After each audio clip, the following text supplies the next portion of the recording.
Hello forest friends, it's Miss Kylie here again. I want to tell you something I am very excited to share with you. We are talking about something new. It's not those chirping birds. It's not the season of spring, but I'll give you a hint.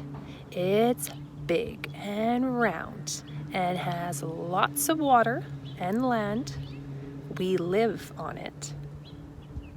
Can anyone guess? That's right, we're talking about Earth. I have a beautiful book here and I've been doing some research. It's all about planet Earth. And it shows us inside this big Earth of ours and how we spin around that big hot sun along with lots of other planets. Let's start our day by reaching in our bag and seeing whose name we draw out. And I wonder what they're wondering. Let's see. I got the name T-A-R-A-N. That spells Taran. And, oh, it's another special rock. On the other side, I see Taran's little sister, Rhiannon. Let's check in with their family and see what they're wondering. What do you wonder about, Rhiannon? I wonder about animals coming back to Mexico. Oh. And what I'm wondering about is things that are also things that come out at night that are as tall as two giraffes. When we were out for a walk the other day, he was wondering why people would leave their garbage on the side of the road, because if the animals came and ate it, it would hurt them. And so he wonders why other people don't take care of the animals.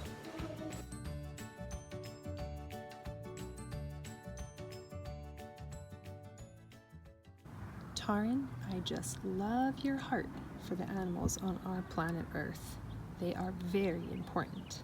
Now, I had a look at my special book here, and there's all sorts of things we can do to look after our planet Earth.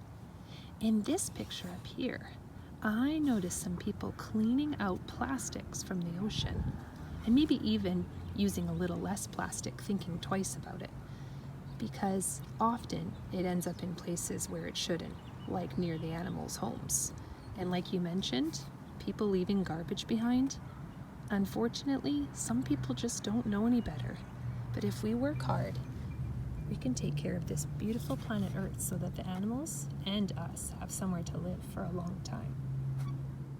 Thanks again, Taran and Rhiannon. It was really nice to see you guys climbing on your structure in your backyard. That looked fun. And you've got me thinking all about animals and how much they matter to this Earth. I think we can all come up with special ideas to take care of every living thing. I wonder what you will do in your backyard when you see some ants crawling or a bird fly by. Maybe you can offer a nest or walk around the creatures. Okay, I think it's time to reach into my bag and see who else could be in here. Let's give it a shake. Okay. I spy my friend Hendrik. Hendrik, what are you wondering? I wonder why the trees have branches, and I wonder why bushes have leaves. Yeah. Yeah.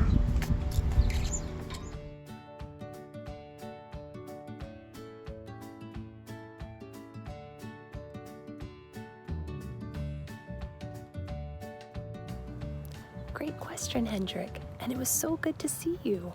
I am really glad you chose to ask about trees. They are so important, and there's all sorts of different trees all over the world. I have an evergreen tree behind me, and I have a deciduous tree above my head. Now, you asked about branches, and branches do something really special for that tree. They grow and they spread out far from the trunk so that this deciduous tree can grow as many leaves as possible, just like the bushes you asked about. Bushes have leaves too, and they both need those leaves for something very important. Are you ready? It's called photosynthesis. I wonder what photosynthesis is. Well, Trees need energy just like you and I. I wonder how you get your energy. And as a tree photosynthesizes, it takes an energy from that big warm sun so it can keep growing. And I wonder, friends, what kind of trees do you have in your backyard? Are they big or small? I wonder if they're young or old. Are they deciduous, where maybe they've lost their leaves and they're about to grow back like the one above me? Or I wonder, are they coniferous evergreens? Thanks again, Hendrik. I think we have time for one more name. Let's reach inside my bag and see who we get. It starts with an A. That spells my friend, Avery. Avery, what are you wondering? I wonder how creeks are made.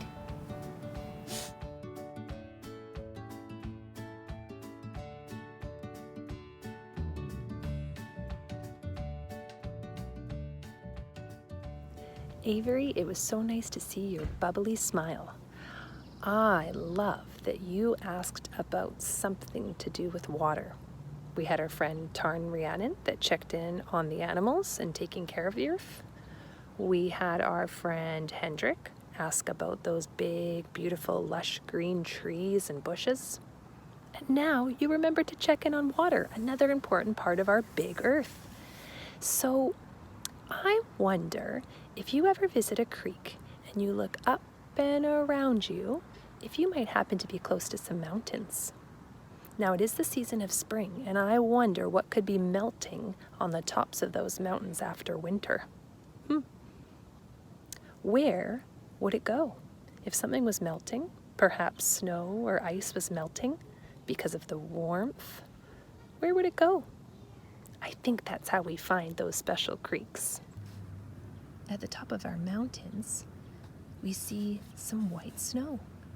And maybe if we go on a trail walk or we hear a babbling brook or creek nearby, we might be witnessing some of the melting happening that leads those little creeks down to maybe a bigger river that will eventually make its way to the ocean.